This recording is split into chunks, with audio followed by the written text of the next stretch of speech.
자, 우리 지난주에 나눴던 말씀 한번 정리해 볼까요? 우리 지난주에 하나님 나라 복음을 전했던 제자들이 돌아와서 예수님께 보고하는 내용들도 같이 나눴고요. 또 특별히 복음서에 나오는 가장 유명한 기적 가운데 하나인 오병이어의 기적에 대해서 우리가 말씀을 함께 생각해 보았습니다. 하나님 나라 복음의 사역, 주님께서 우리에게 맡겨주신 것인데 제자들처럼 우리가 충성을 다해서 그 사역을 잘 감당하는 것이 중요하다 하는 말씀 드렸습니다.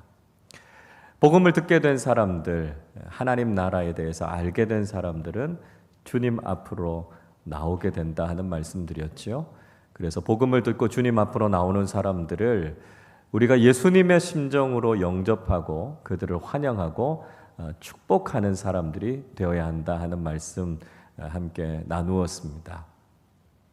또 오병이어의 기적에 대해서 함께 나눴죠. 우리 인생이 꼭 해저문은 벳세다의 빈들 같다 하는 말씀 드렸습니다. 인생을 살아가는 동안 참된 만족을 경험하면서 살기가 참 어렵습니다. 내일의 소망을 이야기하면서 살아가기도 참 어려운 시대를 살아가고 있지만, 그러나 주님께서 함께 하시면 벳세다의 빈들과 같은 우리의 인생도 하나님 나라의 잔치가 될 수 있다 하는 말씀 함께 나눴죠. 그러기 위해서 우리에게 필요한 것이 뭡니까? 주님께서 우리에게 맡겨주신 사명, 너희가 먹을 것을 주라 말씀하시는 주님의 말씀의 명령에 순종해서 우리가 쓰임받는 사람들이 되는 것이 중요하다 하는 말씀 드렸습니다. 내 손에 들려 있는 것이 오병이어같이 보잘것없는 것이라 할지라도 하나님께서는 우리에게 참 소중한 것들을 맡겨주셨습니다. 그리고 그것을 통해서 지금도 하나님께서 일하시고 하나님의 기적을 일으키신다는 것이죠. 그래서 우리가 가지고 있는 것, 비록 작은 것일지라도 주님 앞에 드리고 헌신하는 삶을 살 때 거기에서부터 하나님의 기적이 시작되고 거기에서부터 하나님의 능력이 나타나게 된다 하는 것을 우리가 경험하게 된다는 것이죠. 기적은 어디에서 출발합니까? 감사에서 출발한다 하는 말씀 드렸습니다. 우리의 삶에 여러 가지 힘들고 어려운 상황들이 있지요. 환경과 상황 때문에 불평할 것이 아니라 그럼에도 불구하고 감사할 때 거기에서부터 기적이 시작되는 겁니다. 그리고 벳세다의 빈들 같은 우리의 인생 속에서도 하나님 나라의 풍성한 잔치를 경험하게 된다는 것이죠. 그래서 오늘도 우리의 삶 속에 하나님께서 일으키시는 오병이어의 기적, 하나님 나라의 축복을 경험하는 삶을 살아야 할 것에 대해서 우리가 말씀을 함께 나누었습니다. 자, 오늘은 누가복음 32번째 시간입니다. 베드로의 신앙 고백과 또 예수님께서 하셨던 순환 예고에 대해서 우리가 함께 살펴보려고 합니다. 자, 우리는 예수님에 대해서 어떤 믿음의 고백을 가지고 살아야 할까요? 또 우리가 믿음으로 살아가는 길, 예수 그리스도의 제자가 되어서 살아가는 삶 속에서 우리는 어떤 일들을 경험하게 되는지 오늘 말씀을 통해서 함께 생각해 보겠습니다. 1번 보십시오. 예수님에 대한 질문과 신앙 고백인데요. 첫 번째입니다. 예수님이 누구신가 하는 것은 인생에서 가장 중요한 질문이다 하는 것이죠. 우리의 삶에서 가장 중요한 질문이 무엇인가? 예수님이 누구신가 하는 질문이 가장 중요하다는 것이죠. 18절 말씀 같이 읽어보겠습니다. 예수께서 따로 기도하실 때에 제자들이 주와 함께 있더니 물어 이르시되 무리가 나를 누구라 하느냐. 예수님께서 제자들에게 질문하시죠. 무리들이 나를 누구라고 하느냐 이렇게 질문하고 계십니다. 많은 사람들이 예수님에 대해서 무엇이라고 하느냐 하는 질문을 하고 계시는 것입니다. 질문을 한다는 건 참 중요한 이야기입니다. 왜냐하면 질문은 우리가 무엇에 관심을 가지고 살아가느냐 하는 것을 보여주기 때문에 그렇습니다. 우리가 인생을 살아가면서 어떤 질문을 하느냐라고 하는 것이 우리의 인생을 결정해 줄 때가 참 많다는 것이죠. 어떻게 하면 더 많은 돈을 벌 수 있을까? 이렇게 생각하는 사람들은 늘 돈에만 관심을 가지고 살아갑니다. 그러다 보면 자칫하면 돈이 지배하는 인생을 살아가게 될 수 있다는 것이죠. 어떤 사람들은요, 어떻게 하면 다른 사람을 속일까? 이런 거 생각하면서 사는 사람들도 있습니다. 그러다 보면 그 인생이 사기치는 인생이 될 수밖에 없는 거죠. 범죄자의 인생이 될 수밖에 없습니다. 어떤 사람들은요, 어떻게 하면 다른 사람들을 좀 도울 수 있을까?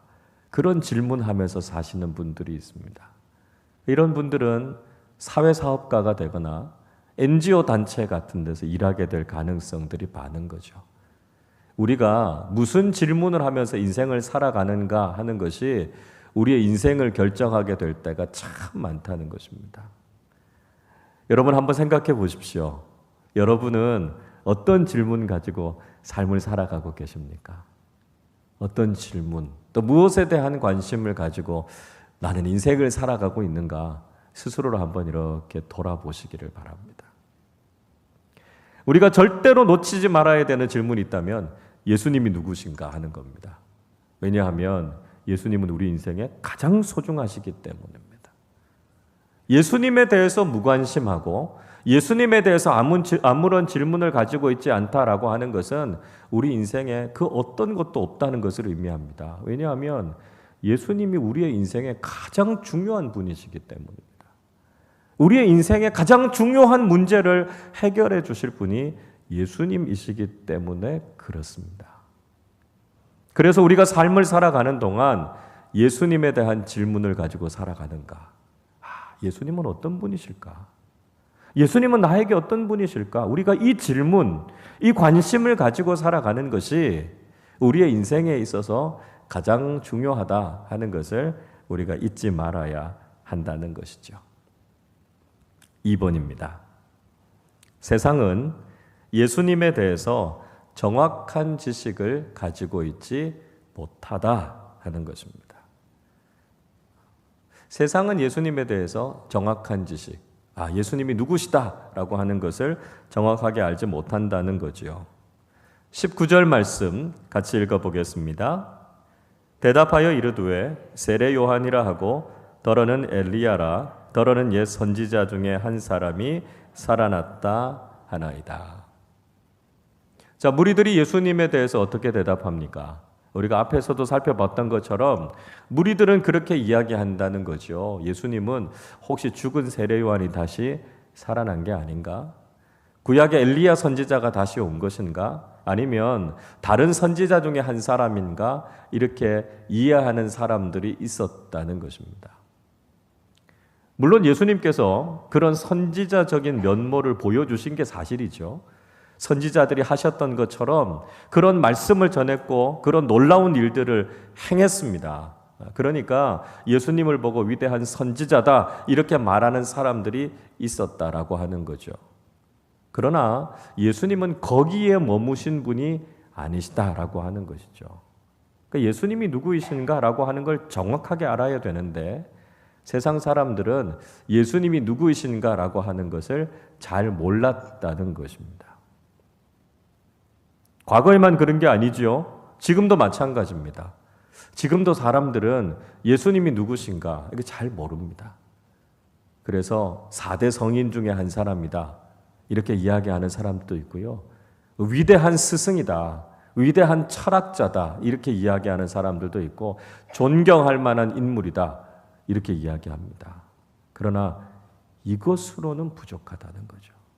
그건 예수님에 대한 올바른 지식이 아니다라고 하는 것입니다. 예수님에 대한 올바른 지식이 왜 중요합니까?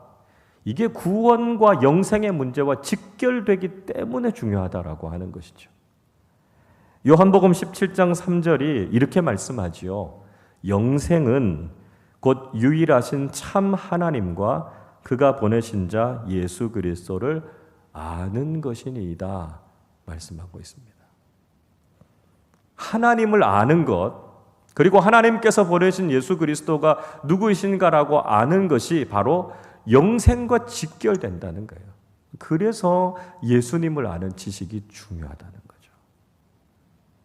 예수님에 대한 바른 지식, 그리고 그분을 바르게 믿고 고백해야만 우리가 구원과 영생을 받을 수 있기 때문에 우리는 예수님에 대한 지식이 중요하다는 것을 잊지 말아야 한다는 것입니다.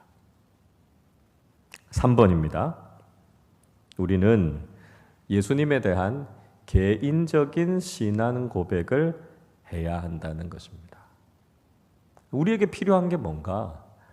예수 그리스도를 향한 나의 개인적인 신앙의 고백이 반드시 필요하다 하는 것이죠. 20절 말씀 같이 읽어보겠습니다. 예수께서 이르시되 너희는 나를 누구라 하느냐? 베드로가 대답하여 이르되 하나님의 그리스도시니이다 하니. 자, 예수님께서 다시 제자들에게 질문하시죠. 이번엔 이렇게 질문하십니다. 너희는 나를 누구라고 하느냐? 무슨 이야기죠? 사람들이 예수님에 대해서 질문하는 그 질문이 아니라 너희는 나를 누구라고 얘기하느냐? 이렇게 예수님께서 질문하고 계십니다. 그러니까 사람들이 예수님에 대해서 이야기하고 알고 있는 것보다 더 중요한 것은 제자들 한 사람 한 사람이 개인적으로 예수 그리스도를 누구라고 고백하느냐, 이게 더 중요하다는 겁니다. 다른 사람들이 예수님을 생각하는 것, 다른 사람들이 예수님에 대해서 이야기하는 것, 그게 중요한 게 아니에요. 지금 나에게 있어서 예수 그리스도는 누구신가? 이런 개인적이고 주관적인 신앙의 고백을 가지고 있느냐? 이걸 묻고 계신 겁니다. 왜요? 내가 예수 그리스도를 개인적으로 고백하는 그 고백 가지고 우리가 구원을 받기 때문에 그렇습니다. 그래서 나는 예수님을 누구라고 고백하느냐? 나에게 있어서 예수 그리스도는 누구시냐? 이것이 정말 중요한 믿음의 고백이라는 것이죠. 11월 둘째 주일이 되면 우리는 세례 입교식 합니다. 세례 입교하기 전에 저하고 우리 장로님들하고 이렇게 세례 입교 받으시는 분들에게 문답을 하는데요. 제가 꼭 질문하는 거 한 가지 있습니다. 그게 뭐냐 하면 성도님에게 있어서 예수 그리스도는 누구십니까? 그거 제가 꼭 고백하게 합니다. 예수님에 대해서 우리가 공부하고 머리로 아는 지식, 그게 중요한 게 아니고요. 당신에게 있어서 예수 그리스도는 누구십니까? 나에게 예수 그리스도는 누굽니까? 이 고백이 필요한 거죠. 그 분명한 고백이 있어야 그 고백 위에 우리가 세례를 받게 되는 거 아닙니까? 늘 우리는 그 질문 해봐야 됩니다. 나에게 있어서 예수님은 누구신가? 나의 예수님은 나의 주님이신가? 나의 구원자이신가? 나의 왕이신가? 우리가 그 분명한 고백을 가지고 있어야 된다는 것이죠. 그래서 나의 개인적이고 주관적인 신앙의 고백이 모든 그리스도인들에게는 반드시 있어야 한다는 것입니다. 자, 그 질문에 대해서 베드로가 뭐라고 대답하죠? 하나님의 그리스도이십니다. 이렇게 고백하고 있습니다. 자, 이 말씀보다 우리가 좀 더 정확하게 알고 있는, 좀 더 분명하게 알고 있는 신앙 고백이 있죠. 마태복음 16장 16절. 베드로가 대답하여 이르되 주는 그리스도시요 살아계신 하나님의 아들이시니이다. 이 베드로의 신앙 고백이 모범 답안 같은 예수님을 향한 신앙 고백입니다. 예수님은 그리스도이십니다. 히브리어로는 메시아흐라고 합니다. 메시아흐, 그 구원자라는 거죠. 그러니까 예수님이 나의 구원자이시고 예수님이 바로 하나님의 아들, 본성상 그분은 하나님이시고 하나님께서 보내신 분이시다라고 하는 것이죠. 그래서 참된 하나님, 참된 인간, 그리고 우리의 유일한 구원자로 오신 분이 예수 그리스도이십니다. 이게 모범 답안입니다. 모범 답안. 우리가 예수 그리스도에 대한 믿음의 고백을 할 때 주님이 누구이신가? 나의 구원자요 주님이시고 나의 주, 나의 하나님이십니다. 이 분명하고 확신 있는 고백이 우리에게도 반드시 필요하다는 것이죠. 그래서 예수 그리스도를 향한 나의 개인적이고 주관적인 믿음의 고백, 그 흔들림 없는 믿음의 고백 위에서 우리가 그리스도인다운 삶을 살아가게 된다는 것이죠. 4번입니다. 예수님의 복음은 세상이 알지 못하는 비밀이다 하는 것입니다. 예수님의 복음, 세상에는 감추어져 있는, 세상에는 가려져 있는 비밀이다 하는 것이죠. 21절 말씀 같이 읽어보겠습니다. 경고하사 이 말을 아무에게도 이르지 말라 명하시고, 예수님께서 이 말을 아무에게도 이야기하지 말라 이렇게 말씀하십니다. 이걸 가리켜서 침묵 명령 이렇게 이야기합니다. 물론 계속 침묵하라는 것이 아니고요, 일정 기간 동안을 이야기하는 것이죠. 성경을 읽어보면 예수님께서 제자들에게 침묵을 명령하셨던 경우가 몇 번 있었습니다. 그 중에 대표적인 예 가운데 하나가 뭐냐면, 예수님께서 귀신 쫓아내셨을 때, 또 예수님께서 놀라운 기적을 일으키셨을 때, 그때 잠깐 동안 침묵 명령을 하신 적이 있습니다. 왜 예수님께서 침묵을 명령하셨을까? 여러 가지 이유가 있겠습니다만 일반적으로는 그렇게 설명하죠. 예수님께서 혹시 기적을 일으키시거나 귀신을 쫓아내시기 위해서 이 땅에 오신 분으로 사람들이 오해할 수 있기 때문에 오해를 불식시키기 위해서 예수님께서 제자들에게 침묵 명령을 하신 겁니다. 그러니까 예수님이 놀라운 일을 하시고 기적을 행하시니까 사람들이 예수님을 자신의 구원자로 받아들이기보다는 그저 기적을 행하시고 병을 고치시고 놀라운 일을 행하시는 분, 이렇게 오해하는 경우가 있었습니다. 그래서 예수님께서 침묵을 명령하신 거죠. 아니다. 나는 인류를 구원하기 위해서, 십자가 지기 위해서 이 땅에 오셨다라고 하는 것을 바르게 깨닫게 하시기 위해서 침묵을 명령하셨습니다. 자, 그런데 오늘 말씀 속에서는 예수님에 대한 신앙 고백을 하고 나서 지금 예수님께서 말하지 말라 이렇게 명령하셨습니다. 왜 이렇게 말씀하셨을까요? 몇 가지 이유가 있을 수 있겠습니다. 하나 우리가 생각해 보게 되는 것은 예수님께서 제자들을 보호하시려고 하는 의도가 있으셨을 겁니다. 예수님이 하나님의 아들이시다 이렇게 이야기하는 것이 유대의 율법을 기준으로 생각하면 신성모독이거든요. 그래서 이 이야기를 제자들이 지금 이 상황에서 하게 되면 유대 종교 지도자들에게 돌에 맞아서 죽을 수도 있었습니다. 그래서 제자들의 신변과 안전을 보호하시기 위해서 잠깐 동안 예수님께서 침묵을 명령하셨다 이렇게 보는 견해가 있습니다. 또 하나는 아직 예수님의 때가 이르지 않았으니까요. 이제 예수님께서 예루살렘에 올라가서 십자가 지시고 죽으셔서 예수님의 구속 사역을 이루시는 그 때가 올 때까지 잠깐 동안 침묵하게 하신 것입니다. 그래서 주님의 때까지 기다리라 이런 의미가 있는 것이죠. 또 한 가지 이 말 속에서 우리가 발견하게 되는 게 뭐냐면 세상은 예수 그리스도가 누구이신지 복음이 무엇인지를 도통 알지 못한다는 것입니다. 그들이 무지하다는 것, 그들이 예수님의 복음을 알지 못한다라고 하는 것. 그래서 예수님의 복음은 여전히 세상 앞에 비밀이다 하는 것을 주님께서 말씀하고 계신 것입니다.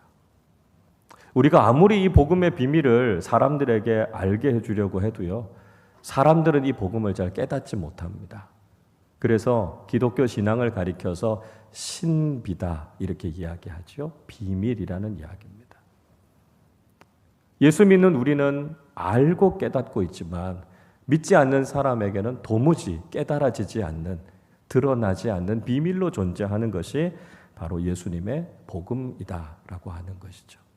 그래서 믿음의 눈으로 바라볼 때 세상적인 지식이나 세상적인 방식이 아니라 오직 믿음을 통해서 바라볼 때 깨달아지고 알게 되는 것이 바로 복음의 비밀이다 하는 것을 우리는 알게 된다는 것이죠.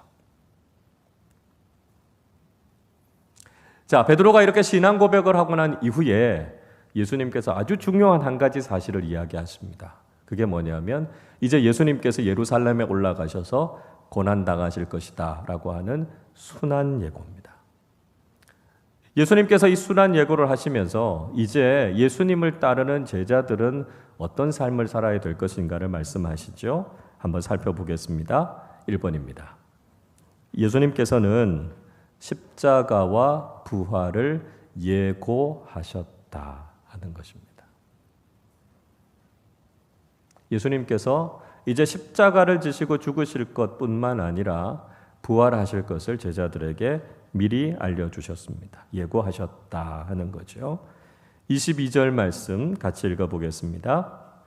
이르시되 인자가 많은 고난을 받고 장로들과 대제사장들과 서기관들에게 버림받아 죽임을 당하고 제3일에 살아나야 하리라 하시고, 베드로의 신앙 고백이 있고 난 이후에 예수님께서 이제 인자가 예루살렘에 올라가면 고난을 받고 체포되고 유대 종교 지도자들에게 잡혀가서 결국 십자가에서 죽으실 것이다 말씀하셨습니다. 그리고 3일이 지난 이후에 부활하게 될 것이다. 주님께서 그렇게 말씀하신 거죠.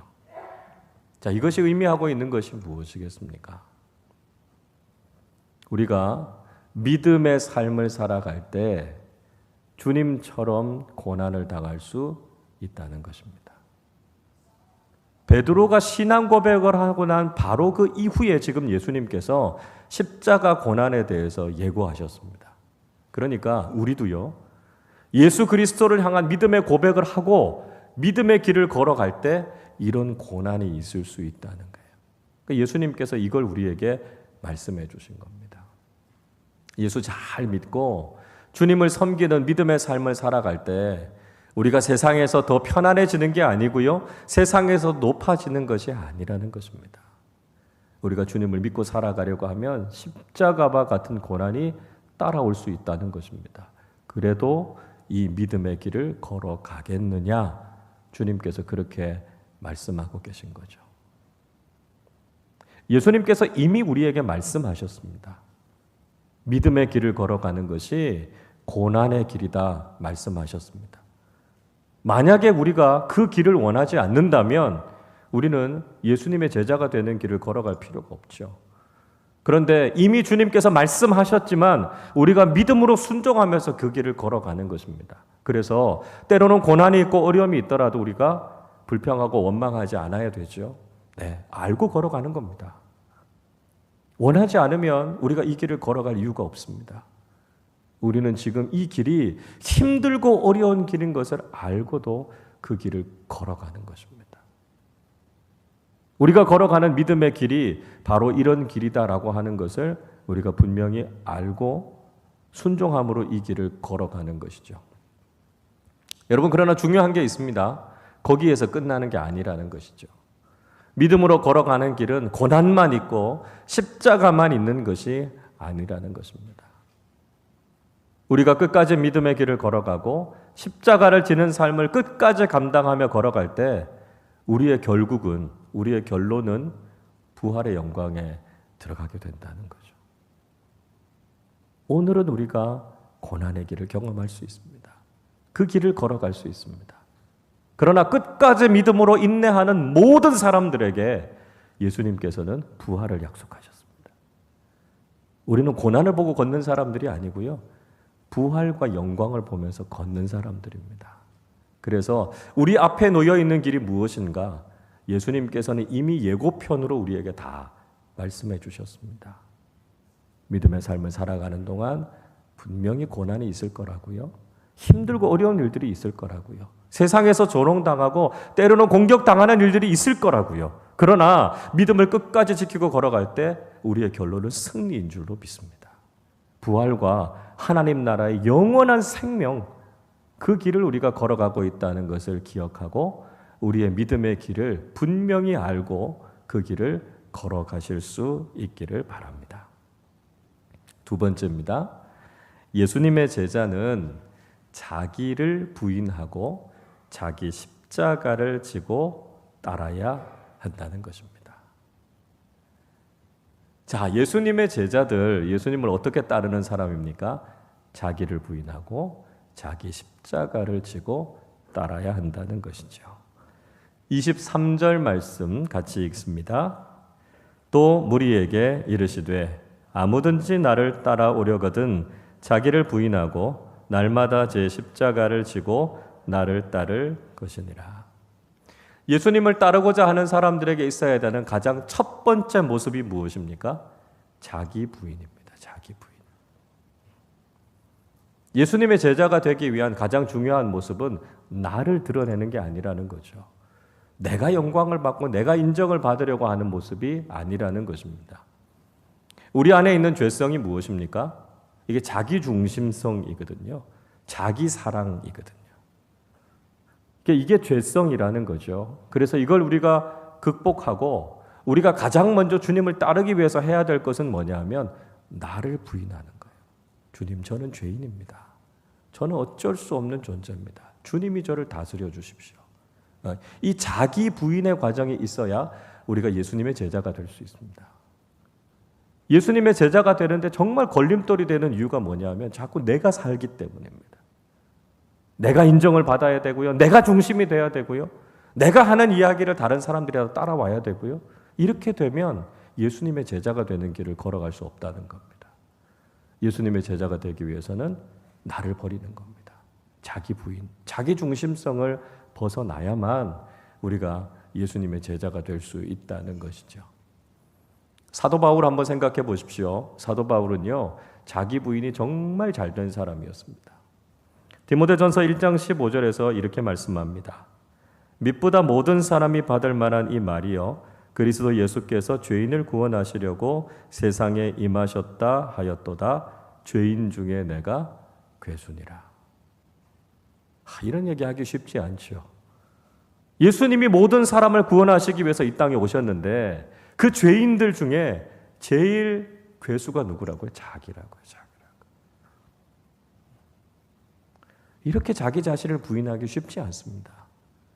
철저하게 자기 자신을 부인하고 날마다 자기 자신이 죽었던 사도 바울은 결국 위대한 사도로 쓰임받을 수 있게 됐습니다.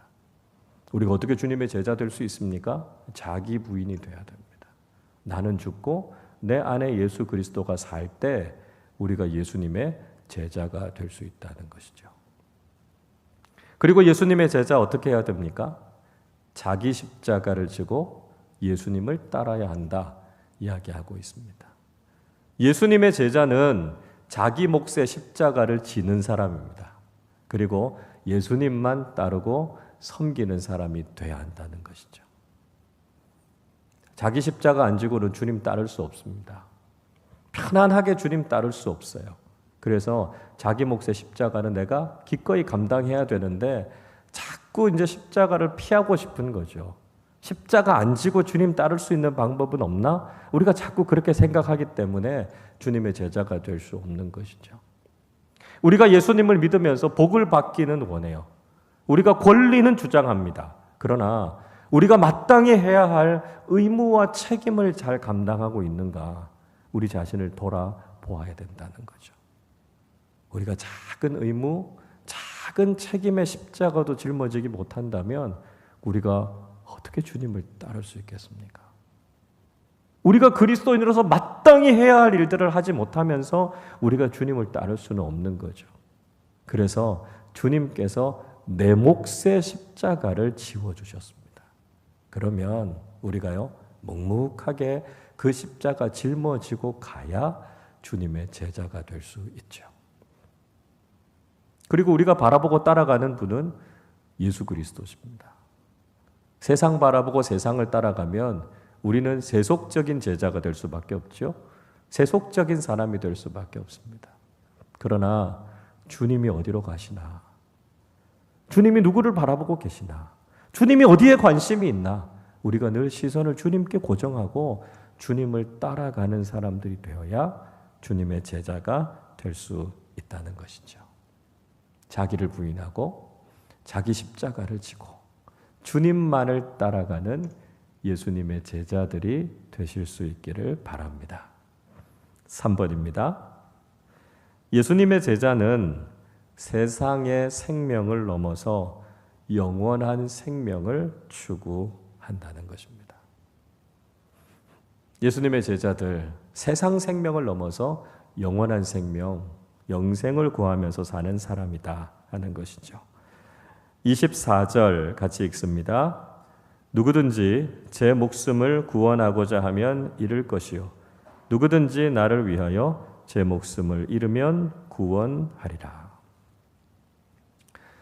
자, 예수님께서 하시는 말씀이 모순처럼 들리죠. 자기 목숨을 구원하고자 하면 잃을 것이고 자기 목숨을 잃으면 구원한다. 이게 무슨 말인가? 이게 좀 앞뒤가 안 맞는 말인 것처럼 보일 수 있습니다. 예수님께서 여기에서 목숨이라고 이야기하는 건 이 세상에서의 생명을 이야기합니다. 그리고 뒤에 있는 잃을 것이요 또 구원하리라 라고 하는 말 앞에는요 생략된 말이 있습니다. 그게 뭐냐 하면 하나님 나라에서의 생명을 이야기하죠. 천국에서 영생을 이야기합니다. 그러니까 이 세상에서 생명을 구원하고자 하는 자는 하나님 나라에서의 생명을 잃을 것이라는 이야기입니다. 반면에 주님과 복음을 위해서 이 세상에서의 생명을 기꺼이 내려놓을 수 있는 사람은 하나님 나라에서의 영생을 얻게 될 것이다. 구원을 얻게 될 것이다. 말씀하고 있는 거죠. 세상의 생명을 사랑하면 우리는 천국에서 멀어질 수밖에 없습니다. 이 세상에서 얼마나 많은 것을 가지고 이 세상의 가치와 이 세상의 생명에 집착하면 우리는 하나님 나라 생명을 추구하면서 살아가지 못합니다. 그러나 영원한 하나님 나라를 소망하면서 이 세상의 것들을 기꺼이 내려놓을 수 있을 때 우리는 하나님 나라의 생명을 붙잡는 사람들이 된다는 것이죠. 예수님의 제자는 이 세상에서의 생명이 아니라 하나님 나라의 생명을 추구하면서 살아간다는 것이죠. 유한한 이 세상에서의 생명, 거기에 연연하며 살아가는 것이 아니라 하나님 나라의 분명한 영생을 바라보며 살아가는 사람들이 예수님의 제자들이라는 것이죠. 4번입니다. 예수님의 제자는 구원의 가치를 안다는 것입니다. 예수님의 제자 어떤 사람입니까? 구원이 얼마나 값진 것인지 그 구원의 가치를 날마다 고백하면서 살아가는 사람이죠. 25절 같이 읽습니다. 사람이 만일 온 천하를 얻고도 자기를 잃든지 빼앗기든지 하면 무엇이 유익하리요? 자, 예수님께서 온 천하하고요 한 생명을 비교하고 계십니다. 한 생명이라고 하는 것은 구원을 이야기하죠. 천국에서 누리는 영생을 이야기합니다. 그러니까 천하 만물을 다 가져도 구원을 얻지 못하면 그건 절대로 유익한 삶이 아니다 하는 것이죠. 그래서 구원의 가치는 이 세상의 그 어떤 가치보다도 더 소중하다라고 하는 것을 깨닫는 것이죠. 그걸 깨달을 수 있는 사람만이 예수님의 제자가 될 수 있다는 것입니다. 그래서 이 세상 다 가지는 것보다 뭐가 더 중요하다고요? 내가 구원받은 하나님의 자녀가 됐다. 이게 더 소중하다고요. 그걸 깨닫는 사람들은 고백합니다. 이 세상 그 무엇보다도 내가 구원받았다는 이 한 가지 사실만으로도 감사하고 감격하면서 살아간다는 것이죠. 여러분 어떠십니까?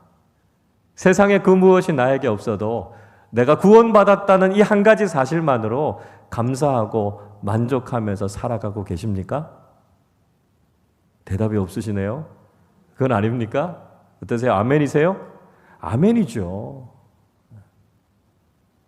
그것이 예수님의 제자의 삶입니다. 구원의 가치가 무엇인가를 알고 내가 구원받았다는 이 한 가지 사실만으로도 일평생을 기뻐하며 감사하며 살아가는 것. 이게 바로 예수님의 제자의 삶이 되어야 한다는 것이죠. 그렇게 내가 누리게 되는 구원에 대해서 소중한 줄 안다면 우리는 또 한 생명을 구원하고 전도하는 일을 위해서도 우리의 관심을 기울여야 된다는 것입니다. 내게 주신 이 구원의 가치, 이 구원의 기쁨을 안다면 또 한 사람을 구원하는 그 기쁨, 그 가치를 우리가 알아야 된다는 것이죠.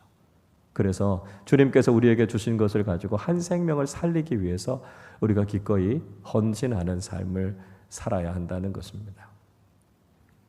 올해 코로나 때문에 전도하기가 참 불가능하다 이런 이야기들 참 많이 합니다.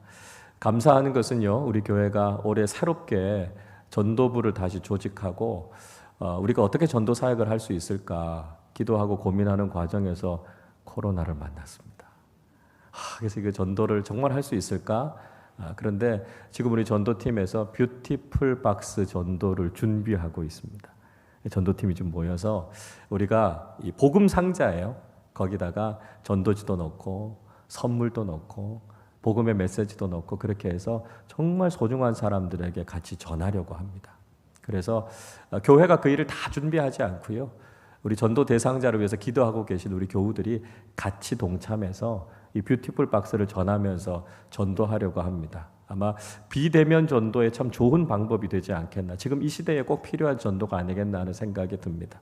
한두 주 정도 지나면 구체적으로 우리 전도팀에서 어떻게 전도할 건지 여러분들에게 이렇게 안내하고 소개해 드릴 겁니다.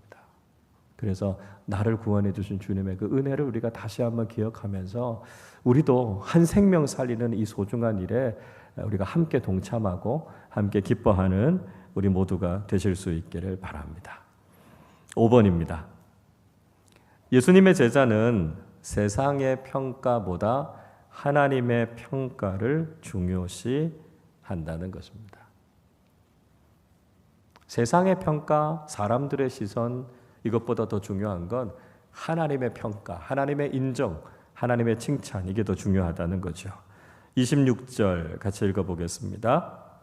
누구든지 나와 내 말을 부끄러워하면 인자도 자기와 아버지와 거룩한 천사들의 영광으로 올 때에 그 사람을 부끄러워하리라.